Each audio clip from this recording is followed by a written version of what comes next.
দান তো ছেলে মেয়ে তো দূরের কথা, আপনি যদি আল্লাহর ওয়াস্তে মসজিদে হোক মাদ্রাসাতে হোক দান যদি করতে চান, তার ব্যাপারে আল্লাহ রাসূল পারমিশন দেয়নি যে আপনি যা ইচ্ছা তা করতে পারেন। কেউ নিজের সম্পদ হলেও তৃতীয় অংশ বেশি যেন না দেয়, মানে 3/1, খুব বেশি যদি হয় 3/1। সাদ বিন আবি ওয়াক্কাস রাদিয়াল্লাহু তাআলা আনহু, একজন বিশিষ্ট সাহাবী সাদ বিন আবি ওয়াক্কাস রাদিয়াল্লাহু তাআলা আনহু, তিনি আল্লাহর রাসূলকে জিজ্ঞাসা করলেন, প্রশ্ন করলেন যে আমার সম্পদটা যতটা আছে মাল আমি দান করতে চাই, পারি কি? আল্লাহ রাসূল বললেন না, তুমি এটা কাজ করতে পারো না। আবার বললেন যে অর্ধেকটা, আমি অর্ধেকটা দিই। আল্লাহ রাসূল বললেন যে না, সেটাও পারো না। বললেন যে 3 ভাগের 1 এটা করতে পারি কি? আল্লাহ রাসূল বললেন যে এটা তুমি করতে পারো, তবে এর চাইতে কম করাটাই ভালো।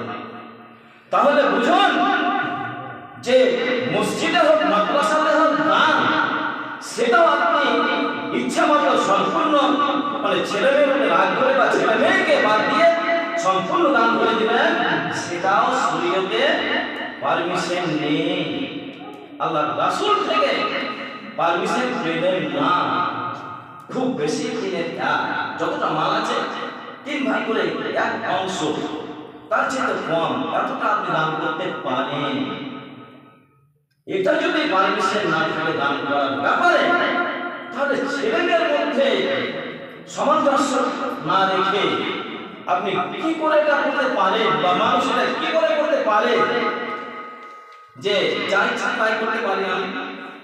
তাহলে বুঝে গেল এটা আপনি সহিহ বুখারী অধ্যায় হচ্ছে ওসিয়তনামা, হাদিস নাম্বার 2591, সেই হাদিসে পেয়ে যাবেন যে 3/1 অংশ দিতে পারে, তার বেশি কিন্তু পারে না। আউস ইবনে সাবিত রাদিয়াল্লাহু তাআলা আনহু, আজকে বলতে চাই, যদিও সময় হয়ে গেছে, একটু সময় দিয়ে দিচ্ছি, যে আমরা মানুষের ধারণা বা আমাদের ধারণা, আমি একজন অভিভাবক, আমি একজন মালিক, আমার সম্পদ, আমার জমি জায়গা, আমার টাকা পয়সা, আমার যা আছে, আমার ইচ্ছা মতো আমি ব্যয় করতে পারি, ইচ্ছা মতো আমি দান করতে পারি, ইচ্ছা মতো আমি যাকে ইচ্ছে তাকে দিতে পারি। এটা আমাদের ধারণা, কিন্তু না, আল্লাহ এবং আল্লাহ রাসূলের বিধান বেঁধে দিয়েছেন। আপনাকে কোরআনের আয়াত রেফারেন্স বা দলিল সহকারে বলছি, মহান আল্লাহ তাআলা ইউসিকুমুল্লাহু ফি আওলাদিকুম লিযাকাতি মিসলু হাজ্জিল উনসায়াইন, সূরা নিসা আয়াত নাম্বার 11। অন্তত আয়াত নাম্বারগুলো মনে রাখুন আর দেখুন, কাউকে জিজ্ঞাসা করুন যে তোমাদের ছেলে মেয়ের অধিকার মানে বন্টন কিভাবে করতে হবে। মহান আল্লাহ তাআলা সূরা নিসার ভিতরে বিস্তারিত আলোচনা করেছেন, কে কতটা পাবে, কার বংশ কতটুকু।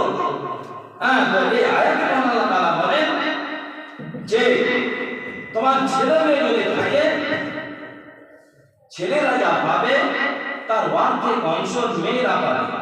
কথাটা ভালো করে বুঝুন, সে জটাই ছেলে হোক আর জটাই মেয়ে হোক, আপনি যদি 1 বিঘা জমি পান বাবা মায়ের, তাহলে আপনার বোন অর্ধেক পাবে, আপনার অর্ধেক অংশ পাবে। এটা কোরআন বলছে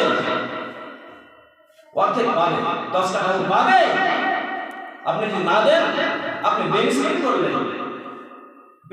করলেন।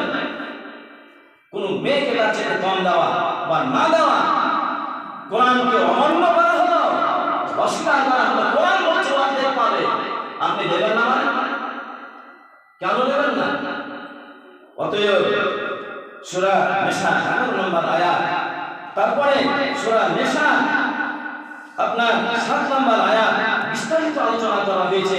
অনেক রিজালে নাসিবুম মিম্মা তারাকা ওয়ালিদানি ওয়াল আকরাবুনা, পিতা মাতা আত্মীয় স্বজন যে সম্পদটা রেখে গেছে, ছেড়ে গেছে আপনার জন্য, সেটা কিভাবে কার বংশ কতটুকু সেখানে খারাইজ করা আছে, খারাইজ মানে বন্টন করা আছে, বন্টন নামা করা আছে। সেই বন্টন নামা অনুযায়ী আপনাকে বন্টন করতে হবে।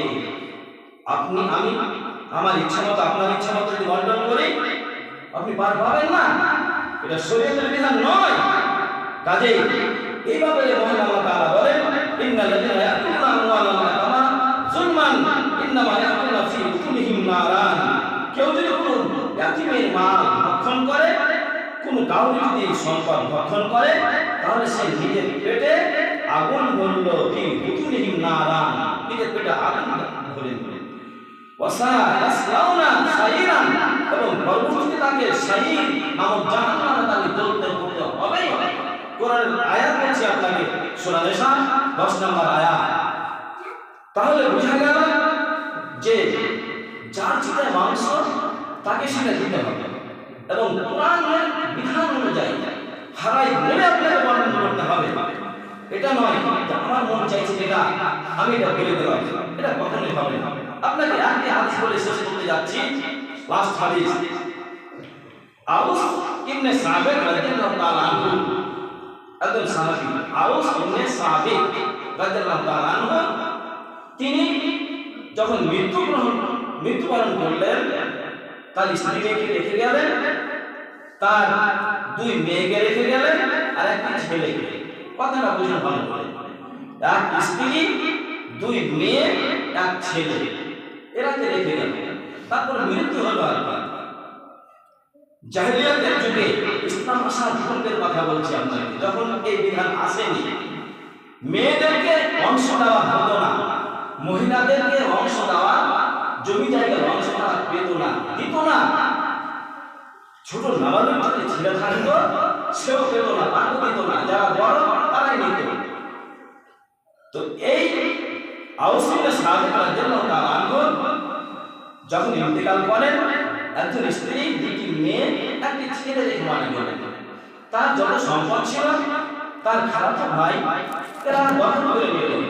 যেহেতু মেয়ে এর অংশ নেই আর ছেলেটা ছোট, ওই জন্য তারও অংশ নেই, তারা দখল করে নিল।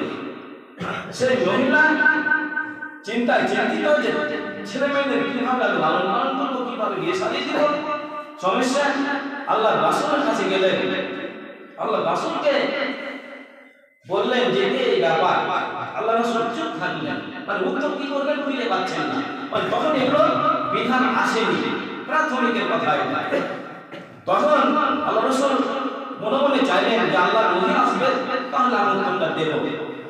তখন এই সূরা নিসার 7 নম্বর আয়াত অবতীর্ণ করলেন বা পাঠিয়ে দিলেন, জানিয়ে দিলেন যে কার কতটা অংশ।